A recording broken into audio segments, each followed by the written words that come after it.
made me chuckle. So it's stuck in your head for the rest of the night now. You'll never be able to hear it again without hearing that word instead of feeling. So, I am here to give you the unfamiliar story of a familiar name. And an unfamiliar face. This possibly the only contemporary image of him. And that's made it all clearer for all of you, yeah? I thought so. This might help. No? No? Okay. There are other images. They all have great beards, I thought. I've chucked them in. Any ideas? Okay, we're here to talk about the person whose name sprung to mind. It doesn't fit on your screen. That worked.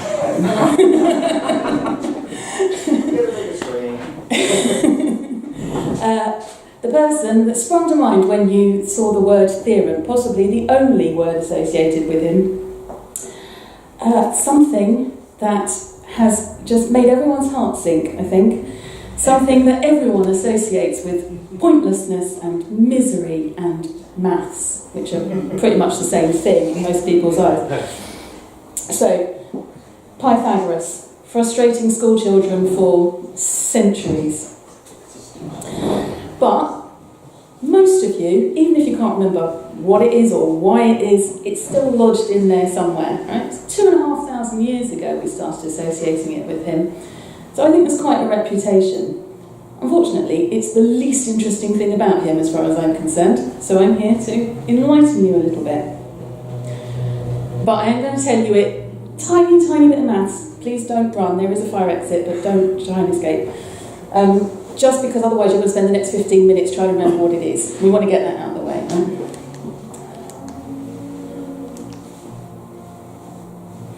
So, a squared plus b squared equals c squared. That's fascinating, yeah? It is named after him. He didn't come up with it. It was known about thousands and thousands of years before he came up with it. It's attributed to him mostly because he formalised it and made proofs of it and wrote it down in that Greek kind of way. But people have been using it, especially east of where he was, so China, India, Babylon, Egypt, for a long time. That's really helpful. It doesn't just work with squares, by the way. It works with any shape as long as you use the same one on each side. I thought you might find that interesting. When I googled for this, I got that. Why anyone would want to make a demonstration with the Mona Lisa in it, I don't know, but I felt it had to be chucked in there just to prove that the Mona Lisa on the smaller two sides adds up to the Mona Lisa on the long side. Who knew? So, enough maths. That's quite enough of that. Pythagoras was really a philosopher. In fact, they didn't use the word mathematician back then. So the word philosopher, Greek word, he may have been the first person to apply it to himself. Comes from the Greek words for lover and wisdom. And he was really looking for the right way to live his life, which is what philosophers do. And once he thought he'd found it, he wanted to pass it on. He wanted to have people live the way that he thought you should live. So he basically started a cult, which is not unheard of back then. They called them schools, had slightly less negative connotations, but really that's what he was doing. He had rules and people had to follow them.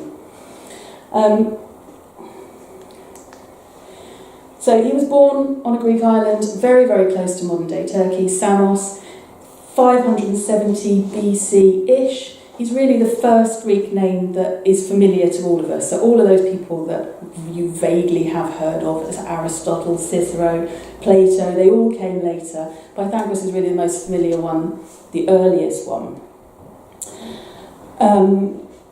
He stayed there for about 40 years doing good work and trying to be a sensible person, and then moved to Italy because the responsibility was too much for him. And started his school. And it was quite modern thinking even for then. And 2,500 years later, we haven't caught up on some of the ideas. For example, men and women were equal members. It's taken us a very long time to get back to that point.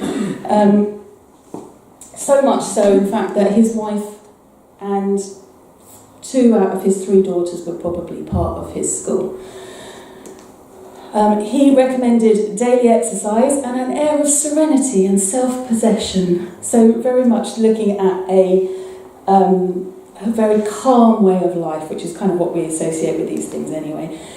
And temperance, very important. And he was likened at the time to the Spartans, who were kind of around then, 600 BC. So it was that sort of similar pared-back lifestyle, not overindulging in anything. To be a novice, you had to serve a 3-year apprenticeship in complete silence. That's a test of your will to see whether you really needed to be part of it. And they had a way of identifying themselves. We're not entirely sure what that was, but there are rumours that they had maybe a particular piece of clothing or jewellery, so that as it grew beyond him and the people in his immediate circle to outposts of it in other cities and then in other countries, they could recognise each other. And it was important that they showed loyalty to each other and were there for each other. And if all of that sounds a little bit familiar, the Freemasons do actually say that they have evolved from this idea. It's part of what fed into how they set themselves up. His immediate followers were in 2 groups, and I'm only mentioning this because it's another word that he coined. So mathematikoi comes from the Greek word for teacher, but that's where we get mathematics from, the part of his set of disciples who were interested in the mathematical work that he was doing. He became very much a cult figure, kind of a god to them, and everything that they did was attributed to him, but very unlikely that he did much of it. He just got other people to do it. The other group were the acousmatikoi, same as acoustics, so listeners, and they were more about the religious side of things. So that was his idea. I thought I would take you into some of the things that he came up with or that he believed, or that he got his disciples to do on a regular basis. So we're going to start, as all religions do, they had things to say about food. They were probably vegetarian for a very good reason, that they believed in the transmigration of souls, or what we would generally think of as reincarnation. So if you think you're going to come back as a chicken, probably best not to eat them, in case that's your best mate. One of the stories that seemed to follow him around was that he saved a dog from being beaten in the street because in his cries he heard the voice of his dead friend. Quite what his friend had done to be reincarnated as a dog, we don't seem to be able to get to the bottom of. So they may have even been vegan, but they were almost certainly vegetarian for that reason. And in a similar vein, they also didn't eat beans. Okay, not because they thought they might be reincarnated as a tin of Heinz, for potentially 1 or 2 different reasons. We're not entirely sure, but possibly just because they didn't know what things were made of in the way that we do, and the texture of beans and the shape of them suggested that they might be made of a similar substance to flesh. So for a similar kind of reincarnation reason. There's also a possibility that some beans grow on a stalk that is hollow, and that if you've been burying people in the ground, their souls will travel up through the hollow stem and into the beans, and so equally you don't want to be eating them for that reason. There's a lot of bean-soul interaction going on. Where he may have been right, weirdly, is that there is actually a genetic disorder called Favism, after fava beans. No nice Chianti involved. It mostly affects Mediterranean people, and it can be fatal. So it is entirely possible that he saw people in his circle suffer from this and realised that beans have a bad effect on humans, and sort of formalised it into his teachings. So no beans either. They did a lot of work on astronomy. They were obviously fascinated by the skies and couldn't get up to have a look at them in the way that we can. He was the first recorded person to suggest that the world was round, that it was a sphere, and also one of the first to suggest that's rubbish, that the sun is at the centre of what they thought was the solar system. They didn't obviously see much beyond that, but that the sun was central, heliocentric, predating Copernicus, who mostly gets the credit by several centuries. And they were also interested in a way that quite often goes together, even in modern people, in music, something that they thought was very, very important. So a very temperate lifestyle, but one that involved dancing, very important. I'm going to tell you the myth first, and then the science afterwards. So the myth is that he was walking through town, and he heard some blacksmiths hammering, and they were making a very pleasing noise, two different tones that sounded good together. And he went in and asked them about it, and found that they were using different hammers, and that one weighed half as much as the other, and that they made noises that went well together. He then went back, and the real science is that that is sort of true. That the way that we think of harmony and sounds that sound nice to Western ears particularly is very much based on ratio and fractions. If you take two strings that are the same and one is half the length of the other, that's what makes an octave difference. Obviously most instruments that we use now have different weights of strings, different tensions, things like that. But two identical strings, there is a ratio, and as you cut one string down, you get sounds that harmonise well together. And he came up with that, and still, that's the hammer, still our idea of what sounds good in music is still based on that. Sadly, if you take two hammers, one half the weight of the other, that's nonsense, doesn't work at all. So the myth is unfortunately rubbish. But the theory was there, and he was there before anyone else. And that, to my mind, is the most important thing that he left us. The scientists worked on the astronomy, that was fine. The cult stuff he can pretty much keep. But the effect that he had on music and the theory of music in centuries afterwards, that was the important thing. How am I doing for time, Tim? You're fine. And actually the two things go together in the sense that he had a slightly religious, spiritual thing, idea that's kind of stuck with me, although I'm much more of a scientist than a spiritual person. They believed that when they saw the objects moving in the sky, they figured they couldn't just be hanging in thin air. That would be ridiculous. So they must be suspended somehow. And they could see they were moving at different rates and different trajectories. So they came up with the idea that each one was suspended inside a transparent sphere, and that those spheres were inside each other, and that they moved inside each other, and that's how you saw the moon go round the sky. And the way that interacts with music is they thought, well, things that big can't move together without making any noise. They must be making a sound as they move inside each other. At which point someone very clever and cynical and annoying said, well, then why can't we hear it? And so Pythagoras had a perfectly good answer for that. We can't hear it because we've always heard it. From the moment we conceived with ears, it's always there. And in the same way that you block out anything that you're hearing too much, it eventually just disappears. Because it's always there, we can't hear it. But if you're Pythagorean and you really follow the rules and you reach enlightenment, eventually you can tune into the universe to such a degree that you will be able to hear this amazing noise that the universe is making as it moves against each other. I just thought that was really pretty. But to bring us back down to earth, I've got a space. I ran out of things that he had an opinion on, so I thought I would put this one in. We've had music and food. So he very much believed that you should not copulate during the summer. So as it's getting colder and darker and we're all miserable, for Pythagoras that was a good thing, because you should only have sex in the winter. So my intention was to show you that there is another side to this name, that he is much more than a theorem, and that actually triangles are the least interesting thing about him. And hopefully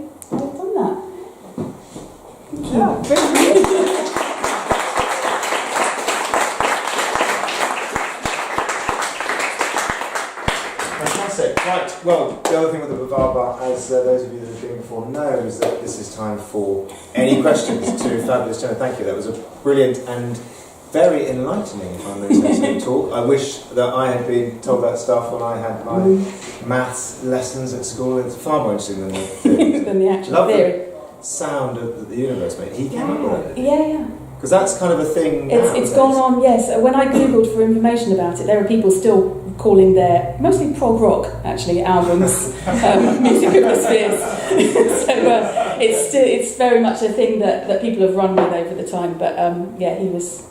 But the first one. Yeah, I mean, it's Om, isn't it? I think that's I mean, I don't know. I think it's probably fed into from a lot of different cultures. But he came up with it. Yeah, he predates most things. So well, let's go with that. Anyone got any questions? Pythagorean related, triangle related, sex related? I don't have any answers on the sex related. You can ask the question. We're going into winter months, so it's going to be. We're all happy now. It's going to be a busy period, I think, according to Pythagoras. Yeah. Due to the amount that the Greeks wrote down, how is it the case that he came up with these orally? Is it that they were written down, and is there this account of them being written down? Well, it's very. He himself. There's nothing that exists that he wrote. So we don't know whether he just didn't write anything or whether none of it has survived. A lot of his disciples wrote things, and they quite often used the phrase "he himself said." So people have decided that he probably did most of his teaching orally, and then people have written things down. It's really difficult to say. The things that have been attributed to him, kind of because he's so far back, there are some mythical things. You know, he glowed. Apparently, he had a golden thigh. What use that is to anybody? Yeah, who knows? But yes, that's what you want when you really like somebody and you put them on a pedestal. That's the thing you want to attribute to. This was his own thigh, wasn't it? A separate thigh. He just kept it covered. But even when you strip out the things that can't possibly be true, that must be myths, there's still far too much for one man to have managed to do. So a lot of it must have come from people working under his name, which is, even artists and things have gone that, their studio, that kind of thing. It wasn't until about 500 years after he died that people started attributing the theorem to him. Even that was, so it's very difficult to know really what came from where. I mean, we've got 2,500 years worth of hearsay, really. So, yeah, it's hard to say. Yeah, I can't even remember the theory. I know you showed us the start of the triangles and the right angles, but yeah, I'm all over it.